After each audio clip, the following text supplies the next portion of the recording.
Winston-Salem has a wonderful urban forest. We are blessed with an abundance of trees and shrubs that provide cheerful blooms in the spring, cool shade in the summer, and breathtaking colors in the fall. For this, we can credit a partnership between private citizens and city government. Citizens and businesses deserve credit for the abundance of trees and shrubs they maintain on their property. And city government deserves credit for its robust program of planting and maintaining trees and shrubs along city streets, such as its annual Community Roots Day. Like any partnership, there are guidelines that set forth the responsibilities of each party when it comes to our trees and shrubs. I'm Keith Finch, the city's Director of Vegetation Management. For the next few minutes, I'd like to go over these rules because a lot of our citizens are not familiar with them. Some of these rules are on the books to ensure the safety of motorists and pedestrians by making sure that trees and shrubs do not obscure sight lines and block travel lanes. Other rules protect the appearance of our community. But first, let's talk about something that lies behind most of our vegetation rules, namely right-of-way. You have probably run across this phrase and you may know what it means. But if you own property in Winston-Salem, you also have to know how it applies to your property.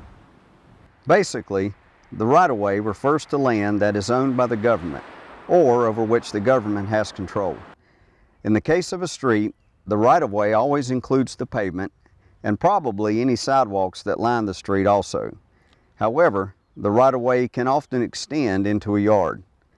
As a rule, fire hydrants and light posts are often in the right-of-way, so are stormwater catch basins. If you have any of these in your yard, they may be in the right-of-way and not actually on your property, even if it looks like it's in your yard. People often have the mistaken belief that the right-of-way always extends 30 feet on each side of the center line of the street, but this is not always true. Right-of-way varies from one street to another and can even vary from one block to the next along the same street. The right-of-way on Glen Avenue, north of Akron, extends 5.5 feet from the edge of the pavement, while on the south side, it's 17.5 feet. If you have to know exactly where the right-of-way is on your property, call CityLink at 311.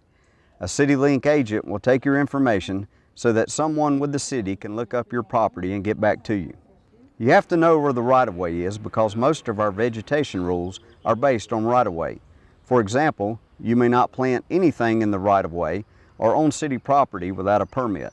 If you do plant shrubs or trees in the right-of-way, the city has the right to remove them at your expense. Alternatively, if you plant something in the right-of-way and it causes sight problems at an intersection, the city may ask you to address the issue. If you fail to act after 10 days, the city will take care of it and send you the bill. What about trees and shrubs the city has planted in the right-of-way? Hands off. You may not remove any plantings in the right-of-way or on city property without a permit. And here's one that trips up a lot of people. You may not prune a tree on public property or in the right-of-way without a permit. This most emphatically includes tree topping, a practice that city law prohibits because it shortens the lives of trees. Also, you may not attach signs to trees on public property without a permit. Finally, you cannot endanger the longevity of a tree on public property by excavating, tunneling, ditching, trenching, or otherwise damaging the roots within the drip line of a tree, even if the drip line extends onto private property. The bottom line is this: trees on public property or in the right-of-way are off limits, even if they appear to be in your yard. And one more thing about the right-of-way. The city maintains the right-of-way along streets, but it does not do so in front of residences and businesses. That's the responsibility of the property owner. Specifically, property owners are responsible for mowing and for picking up litter on their property up to the curb line. Thus far, we've been discussing local rules that pertain to vegetation in the right-of-way. But there are also 2 rules that deal with trees and shrubs not in the right-of-way, but on private property. As before, these rules are on the books to ensure the safety of motorists and pedestrians. First, no tree or shrub, even if it is not on the city right-of-way, may pose a hazard to motorists or pedestrians on a city street or on city property. An example would be a dead tree that could fall or drop limbs into the street or sidewalk. When this situation is detected, the city sends the property owner a letter with a deadline to remove the hazard. If the situation is not corrected in time, the city will fix the problem and send the owner the bill. Likewise, if a tree or shrub not in the right-of-way causes a sight problem at a city intersection, the city will request the owner to correct the situation within a specified time. Again, if the owner does not act, the city will fix the problem and send the owner the bill.